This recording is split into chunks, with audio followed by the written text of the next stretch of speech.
তো এখন আমরা দেখবো হচ্ছে যে প্লুরাল কমন নাউনটা হচ্ছে আমরা এখন আইডেন্টিফাই করব। তো আমি বললাম যে প্লুরাল কমন নাউন আইডেন্টিফাই করতে হলে আমাদেরকে অ্যাডজেক্টিভের সহায়তা নিতে হবে। অ্যাডজেক্টিভের সাথে যদি এস যুক্ত হয় তাহলে কি সেটা plural common noun? No. The plus adjective যদি হয় তাহলে কি সেটা plural common noun? No. The plus adjective যখন বিশেষ কোন শ্রেণীর সকলকে বোঝাবে তখন সেটা হবে প্লুরাল কমন নাউন। আর প্লুরাল কমন নাউন যখন হয়ে যাবে সেটা, তখন তারপরে যে ভার্বটা হবে সেটা হবে প্লুরাল ভার্ব। একটা কথা বলে রাখি যে প্রথমে দেখলাম যে এক জাতীয় সকলকে বুঝালে সেটা হবে প্লুরাল কমন নাউন। আমরা এখানে উদাহরণের মাধ্যমে দেখিয়ে দিতে পেরেছিলাম যে হচ্ছে বয়, গার্ল, এলিফ্যান্ট, ড্রেস, এগুলো হচ্ছে আমাদের কমন নাউন। হ্যাঁ, কিন্তু প্লুরাল কমন নাউন আমাদেরকে আইডেন্টিফাই করতে হলে অবশ্যই সেটাকে সেন্টেন্সের সহায়তা নিতে হবে। তো আমরা এখন সেন্টেন্সে দেখব যে কি করে সেটা প্লুরাল কমন নাউন আইডেন্টিফাই করা যায়। এক নম্বরের সেন্টেন্সটা দিয়েছি, the poor live from hand to mouth. এর অর্থটা কি দাঁড়াচ্ছে? গরিব টি দিন আনে দিন খায়, নাকি গরিবেরা দিন আনে দিন খায়? বলেন, এর অর্থ কি দাঁড়াচ্ছে?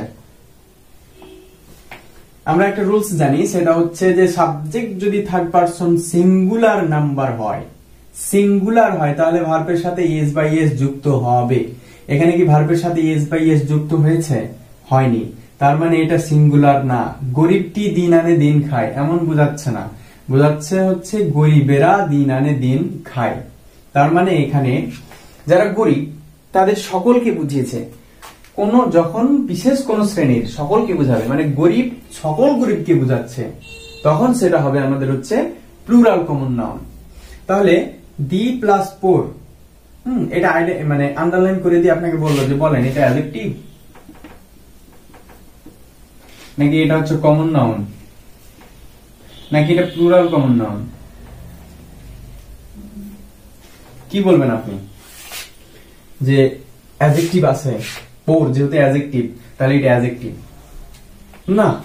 যারা একটু পড়াশোনা করছে যে দি প্লাস পোর যখন নির্দিষ্ট করে কোনো কিছুকে বুঝাবে আর বাকিগুলো মনে নাই, ভার্বটার এগুলোর কথা হচ্ছে মনে নাই, সেটি দিবে হচ্ছে কম নাই। যে আরেকটু বেশি পড়াশোনা করবে সে ভার্বের দিকে দেখবে যে দি প্লাস অ্যাডজেক্টিভ আছে, ভার্বটা দেখি তো সিঙ্গুলার ফর্মে আছে নাকি প্লুরাল ফর্মে আছে। দেখছে যে ভার্বটা হচ্ছে প্লুরাল ফর্মে আছে, তার মানে সে টিক দিবে হচ্ছে প্লুরাল কমন নাউনে। আর একটা কথা হচ্ছে এই যে লিভ, এই লিভ ভার্বটা এখন সিঙ্গুলার নাকি প্লুরাল, এর একটা কথা যে লিভ ভার্বটা সিঙ্গুলার না প্লুরাল, এটা কিভাবে প্লুরাল হয়? হ্যাঁ, এর সাথে তো এস যুক্ত নাই ভাই। ভার্বের সাথে এস বা ইএস যুক্ত হলে সেটা সিঙ্গুলার হয়। আর ভার্বের যেটা হচ্ছে মূল ফর্ম সেটা হয় প্লুরাল। ঠিক আছে, এটা ছোট্ট একটা জিনিস, এটা মনে রাখা খুব একটা কঠিন না। তাহলে এর সাথে এস বাই এস যুক্ত হয়নি, তার মানে এটা সিঙ্গুলার না, এটা প্লুরাল। তাহলে সে শিওর হয়ে গেছে যে হ্যাঁ, দা পোর, দি প্লাস অ্যাডজেক্টিভ আছে এবং তারপরে ভার্বটা হচ্ছে আমাদের প্লুরাল হচ্ছে, তার মানে দি পোর এটা হচ্ছে আমাদের plural common noun, not common noun, plural common noun. এমনিতেই কমন নাউন, কিন্তু নির্দিষ্ট করে যখন আর একটু বলবেন তখন সেটা হবে প্লুরাল কমন নাউন। ওকে, এরপর the wise don't talk much. জ্ঞানীরা বেশি কথা বলে না, জ্ঞানীরা অল্প কথা বলে। তখন কথা হচ্ছে যে দা ওয়াইজ, জ্ঞানী রে, মানে জ্ঞানী সকলকে বুঝাচ্ছে, জ্ঞানী রে। তাহলে তারপরে ভার্বটা কি, সিঙ্গুলার নাকি প্লুরাল? ভাই ডু প্লুরাল না ডাজ প্লুরাল? ডু আর ডাজ এর কাহিনী হচ্ছে যে সাবজেক্টটা যখন হচ্ছে প্লুরাল হবে, সাবজেক্টটা যখন প্লুরাল হবে তখন ডু ভার্ব ব্যবহার হবে। আর লিখে দিই, সাবজেক্ট যখন প্লুরাল হবে তখন হচ্ছে ব্যবহার করবেন ডু, আর সাবজেক্ট যখন সিঙ্গুলার হবে তখন হবে ডাস। ঠিক আছে, তাহলে ডু ভার্বটা দেখে বুঝতে পারছি যে এটা হচ্ছে সাবজেক্টটা প্লুরাল। তো এখানে দি, তারপর হচ্ছে অ্যাডজেক্টিভ, তারপরে প্লুরাল দেখে আমরা এটা 100% শিওর হয়ে যাচ্ছি যে এটা হচ্ছে আমাদের প্লুরাল কমন নাউন।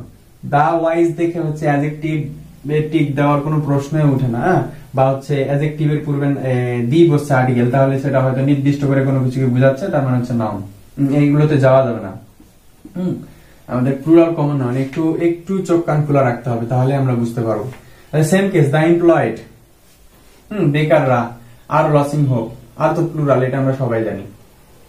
তাহলে বেকাররা হচ্ছে আশা হারাচ্ছে, লসিং হোপ তারা আশা হারাচ্ছে, বেকাররা বেকারদের হচ্ছে পুরো জাতিটাকে বোঝাচ্ছে বা শ্রেণীর সকলকে বোঝাচ্ছে, তাই দ্য আনএমপ্লয়েড হচ্ছে আমাদের প্লুরাল কমন নাউন। ওকে, আমি আশা করি আপনারা বুঝতে পারছেন। এখন কথা হচ্ছে আমি এখানে এনবি দিয়েছিলাম, যে এত কাহিনী করার পরও আমাদের হচ্ছে কিছু এনবি আছে। এনবি তে আমি এখানে 3টা ওয়ার্ড লিখেছি, the accused, the deceased, the undersigned. The accused এর মানে হচ্ছে অভিযুক্ত, অভিযুক্ত হবে কারীরা। দুইটা অর্থ দেখে আপনারা কি বুঝতে পারছেন? আমি আশা করি অনেকে বুঝতে পেরে গেছেন যে the plus adjective, the plus adjective এই ক্ষেত্রে কখন একবার অর্থ হচ্ছে অভিযুক্ত হতে পারে, অভিযুক্তরাও হতে পারে। মানে হচ্ছে এই জাতীয় ওয়ার্ড গুলো সিঙ্গুলার হিসাবে ব্যবহার হতে পারে, আবার প্লুরাল হিসাবেও ব্যবহার হতে পারে। বেশি না, এই 3টা বা হচ্ছে আর একটা অর্ডার করা হচ্ছে একটু দেখবেন, তাহলে হচ্ছে এই বিষয়টা কমপ্লিট হয়ে যাবে। হ্যাঁ, মানে আমি বললাম যে হচ্ছে দি প্লাস আন্ডারসাইন্ড, হ্যাঁ এটা হচ্ছে প্লুরাল কমন নাউন, তাহলে তারপরে ভার্বটা এখানে অজ না হয়ে ওয়ার তো হওয়ার কথা, তাই না? কিন্তু ব্যতিক্রম, the accused, the deceased, the undersigned এরা হচ্ছে সিঙ্গুলারও হতে পারে, প্লুরালও হতে পারে। হ্যাঁ, যখন সেটা হচ্ছে প্লুরাল হয়ে যাবে তখন এখানে ভার্বটা নিবে ওয়ার এবং এটা তখন প্লুরাল কমন নাউন, ঠিক আছে? বা যখন ওয়াজ নিবে তখন সেটা কিন্তু প্লুরাল কমন নাউন না। দ্য অ্যাকিউজড হচ্ছে যখন ওয়াজ ফাউন্ড ইনোসেন্ট, অভিযুক্তটা হচ্ছে নির্দোষ প্রমাণ হলো, তাই না? অভিযুক্তরা নির্দোষ প্রমাণ হলো। অভিযুক্ত আসামিটা যখন তখন হবে ওয়াজ, সেই ক্ষেত্রে হচ্ছে আমার এটা প্লুরাল কমন নাউন হবে না। বা যখন অভিযুক্তরা নির্দোষ প্রমাণ হলো তখন সেটা ওয়ার হবে, তখন সেটা প্লুরাল কমন নাউন হবে। Okay, the accused was released on best অথবা ওয়ার রিলিজড অন বেস, ঠিক আছে? তো যাই হোক, এই ছিল হচ্ছে আমাদের কমন নাউন নিয়ে আলোচনা।